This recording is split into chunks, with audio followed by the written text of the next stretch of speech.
Len Production.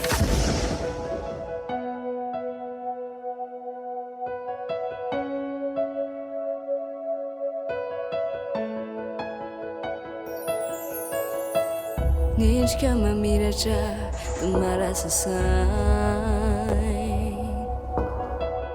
ny analavitra anao to tsy avelonay fa voaozika ety ianao vizasaho rehefa olika fanohitsika ianao mboly anao foana kadranao ilay fokoao nomeko anao le fitiavako fa tsy ho voasoroko novina le toerana nindramiko ka analavitra anao aza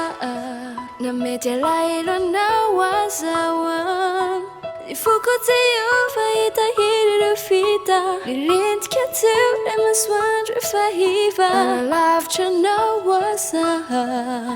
na misy fitsy aza any aminao le zao itsy